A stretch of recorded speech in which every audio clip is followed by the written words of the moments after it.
Under siege of the spiky wings of Leogan, flying the edict of change, submission to the swift tight spread of progress, whilst trying its best to remain. Its complicated mix of wealth and access, that whispers dreams come true, impecunious dwellers with a myriad of cultures, yearning for things new. How I loved those cobbled streets built of hope, and the sweat of the new world. Will there be a place for me somewhere there, as liquid modernity wrestles its hold?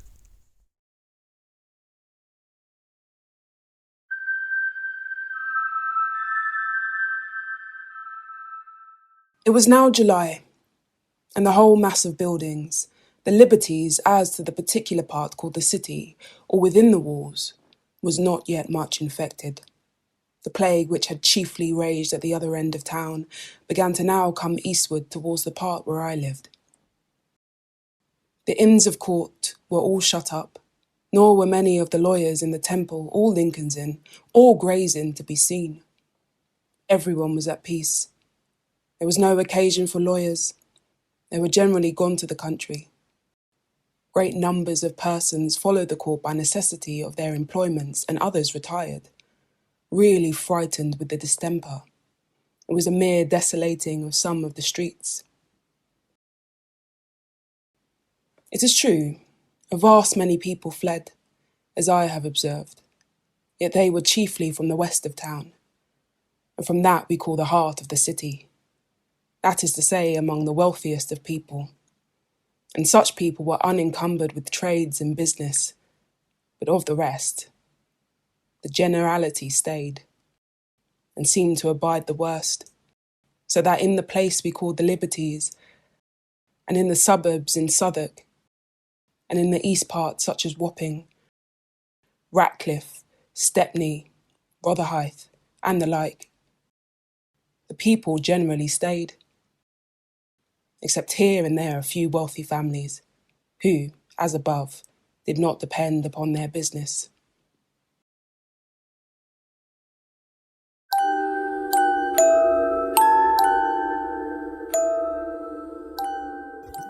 I think people who use astrology are very smart. I think it's imperative. I think it needs to be done.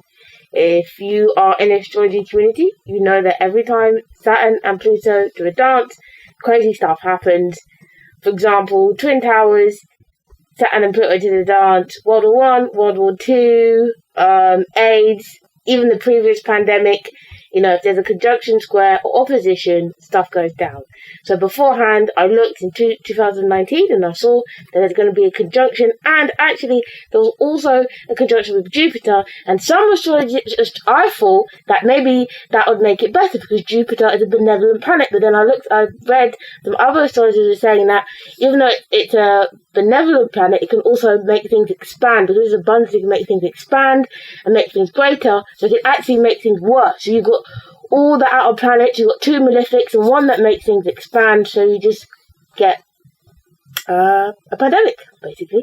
So yeah, every time Pluto and Saturn does a dance, bad things happen. But I must go back again to the beginning of this surprising time.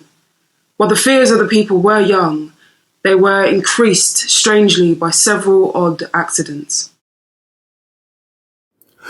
The apprehensions of the people were likewise strangely increased by the error of the times, in which I think the people were more addicted to prophecies and astrological conjurations, dreams and old wives' tales than ever they were before or since. Whether this unhappy temper was originally raised by the follies of some people who got money by it, that is to say, by printing predictions and prognostications, I know not.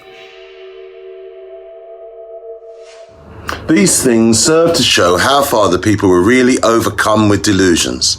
To this, the astrologers added stories of the conjunctions of planets in a malignant manner, and they filled people's heads with predictions on these signs of the heavens, intimating that those conjunctions foretold drought, famine, and pestilence.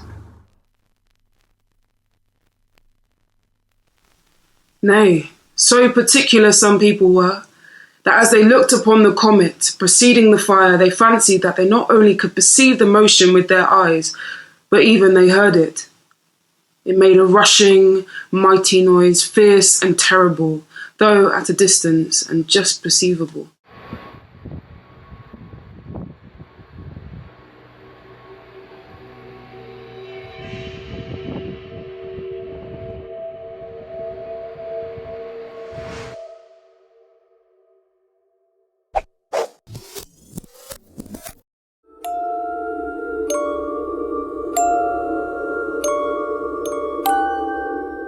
So in terms of coronavirus and alternative remedies, there are no alternative remedies. I mean, if you go along with it, then I'm sorry, but you're stupid. It's just not, it just doesn't work and it's not true. And the people who are flogging this stuff, they're completely morally bankrupt. And I also think, so Angela Merkel, Emmanuel Macron and Ursula von der Leyen are morally bankrupt as well, because they've said about the AstraZeneca vaccine, they said it didn't work with certain groups, they didn't trust it, yada yada, which all of it was completely untrue. And they're just bitter because France tried to do a vaccine and they failed. I think they came up with like a bubble bath instead or something, which is useless. Anyway, so they then say that, and now they're angry that they haven't got enough doses of the thing that they were slagging off. So the whole thing is completely ridiculous. But no, there are no alternative therapies. Take the vaccine, stay at home. An experienced physician who has long studied the doctrine of antidotes against all sorts of poison and infection, has after 40 years' practice arrived to such a skill as may, with God's blessing, direct persons how to prevent their being touched by any contagious distemper whatsoever. He directs the poor gratis. There's lots of natural remedies going about, or sayings, or old wives' tales, whatever you want to call it. Garlic, ginger, tea tree oil, vinegar, steaming, I don't know, lemon. Never fail in preservatives against the infection.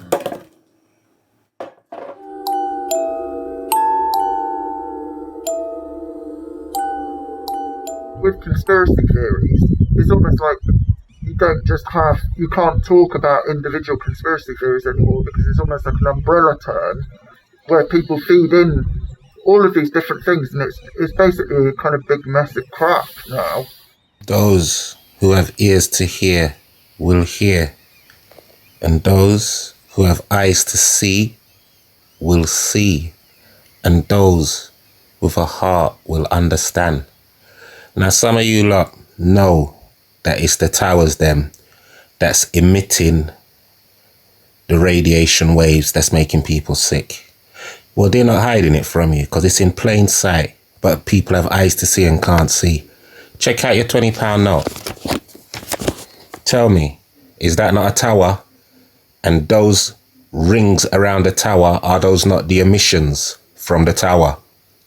What is above the tower and those emissions? You can see it there, right there, the tower. There's the tower, and those are the emissions, the rings around it. Yeah? Them circles in the hologram. What's above it? Isn't that the coronavirus symbol? The circle with the spikes coming out of it.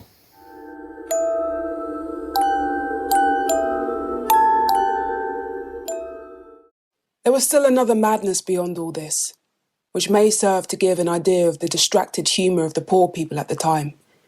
And this was in wearing charms, filters, exorcisms, amulets, and I know what preparations to fortify the body with them against the plague, as if the plague was not the hand of God, but a kind of possession of an evil spirit, and that it was to be kept off with crossings, signs of the zodiac, papers tied up with so many knots, and certain words or figures written on them, as particularly the word abracadabra formed in triangle or pyramid.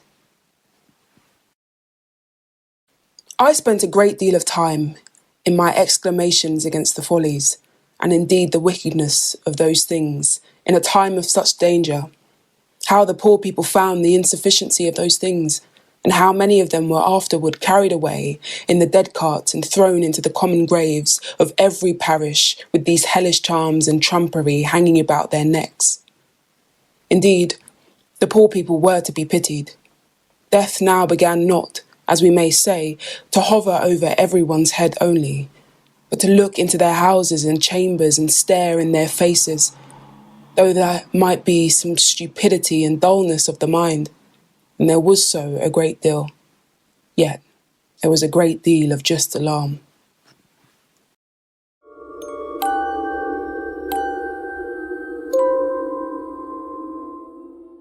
You take my breath away.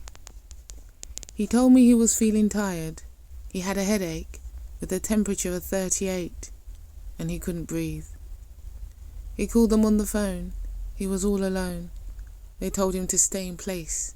That's where they found him. He told me he was walking.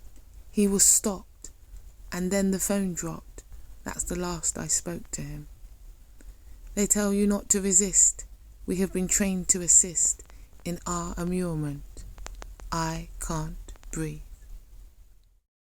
A dreadful plague in London was in the year 65,